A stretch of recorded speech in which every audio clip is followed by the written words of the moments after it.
Part 10 ng Lecture 3 para sa course na Fundamentals of Surveying.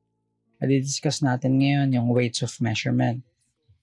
It is evident that some observations are more precise than others because of better equipment, improved techniques, and superior field conditions. In adjusting, it is consequently desirable to assign relative weights to individual observations. It can logically be concluded that if an observation is very precise, it will be a small standard deviation or variance and thus should be weighted more heavily or held closer to its observed value in an adjustment than an observation with lower precision. Based na nga dun sa title, no, kung gaano kabigat or kung gaano ka much valuable yung isang observation over others dahil mas precise siya. Kumbaga, mas close kapag marami tayong ginawang observation, kapag close to each other, yun nakuha nating value. Yun yung may mas mataas na weight or mas mabigat or mas mataas na value compared dun sa others. Pag tiningnan natin, mas malalayo dun sa values nila, no, magkakalayo sila ng values. So, mas precise, lalo na sa lab nyo, no, pag nag-lab na kayo sa subject natin, may kita nyo na may mga tao na mas adept dun sa paggamit ng certain equipment or instrument. Pwedeng mas way kayo na sila na lang yung paggamitin nyo lagi para tingin nyo mas maayos yung magiging result ng lab nyo. Pero kahit gano'n, no, wag naman sana. Dapat lahat kayo sabay-sabay na matuto, sabay-sabay na maging magaling dun sa pag-handle ng mga equipment na yan. So dapat na-discuss last time na alam nyo rin dapat yung role ng bawat isa or bawat isang member ng isang survey party. Next, from this reasoning, it is deduced that weights of observation should bear an inverse relationship to precision. So yung weight natin na denoted dito as W sub A. So inverse yung relationship, so 1 over the precision or pwedeng yung variance. Okay, so pwedeng ganun yung relationship natin. Pwede rin naman na kayo yung mag-decide kung gaano ka valuable or mas matimbang yung ginawa yung measurement na yun. So kagaya dito, sample problems natin. Kaya natin to isolve lahat.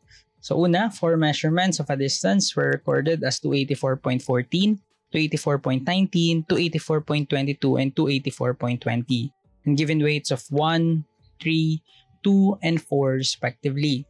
Determine the weighted mean. Okay, solve natin. So 4 measurements of a distance were recorded as follows.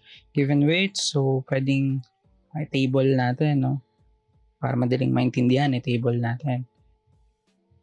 So D, pwedeng denote natin yung D as yung distance. So 284.14, 284.19, 284.22, tsaka yung 284.20. Then yung weights nila, denote lang natin dahil yung weights ay kanina sa formula is W, so W na rin, 1, 3, 2, and 4. And then para makuha natin yung weighted mean, kung mean lang yung kukunin natin, di ba?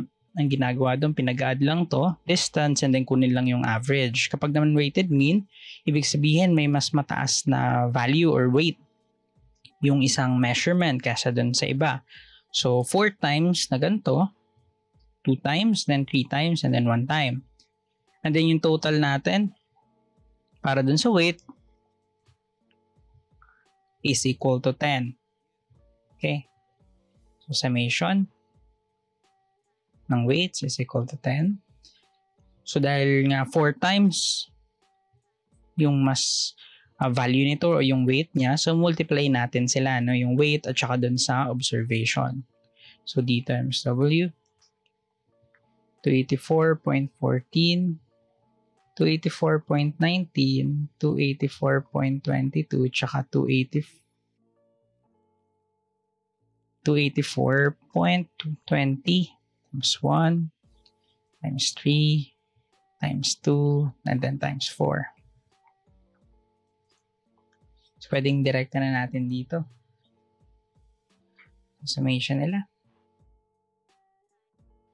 It's 284.14 plus 284.19 plus 284.22 plus 284.20 is 4. So 284 1.95. So therefore, yung weighted mean, so lagay na lang natin na ganito, na weighted mean ng D is equal to 2841 mga summation nito over summation ng D. So divide natin sa 10. So 284.195. Or dahil kailangan natin yung tamang number of significant figures, so equal to sa 284.20. So 284.20 meters.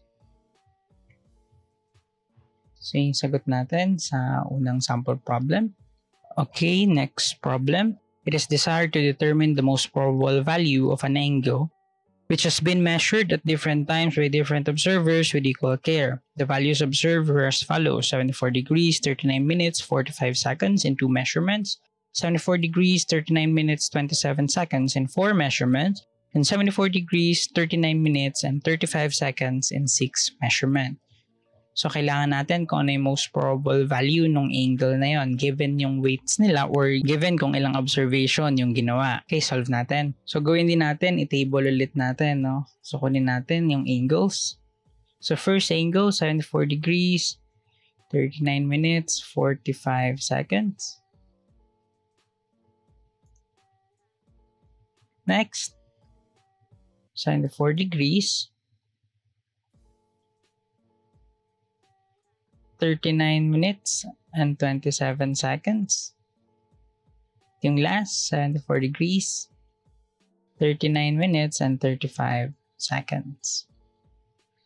So, kunin natin ulit yung mga weights nila.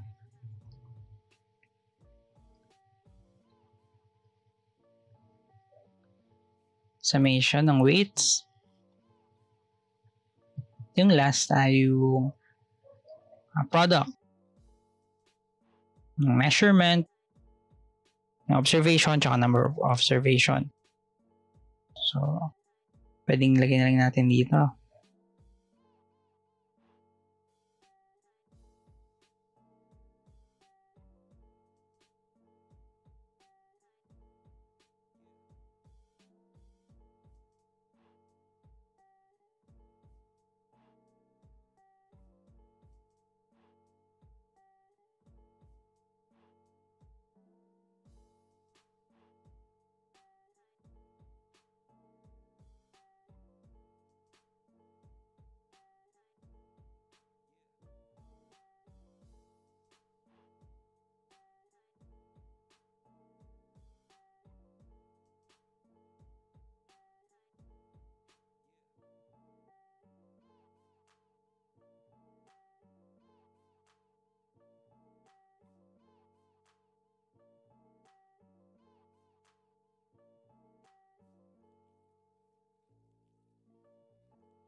Therefore, most probable value ng angle. Divide natin sa 12.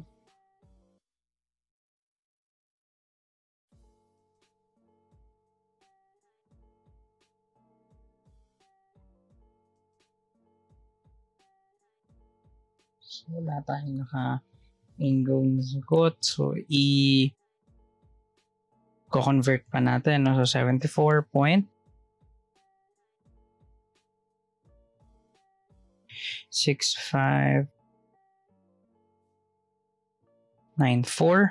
or 74 degrees.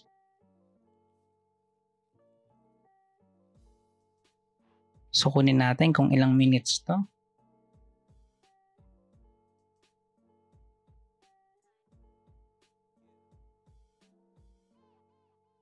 lang natin.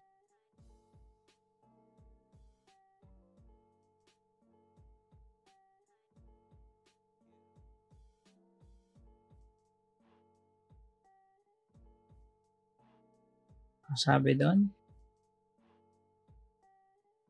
6594 degree. So, ilang minutes? So, 60 minutes is equal to 1 degree.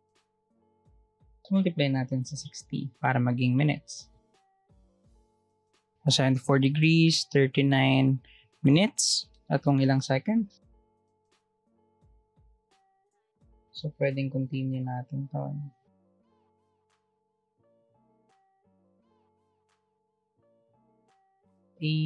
Minus 74 160 minus yung 39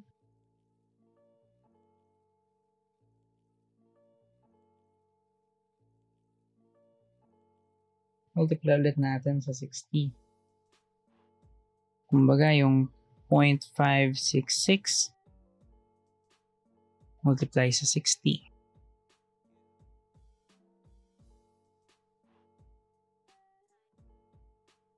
Okay?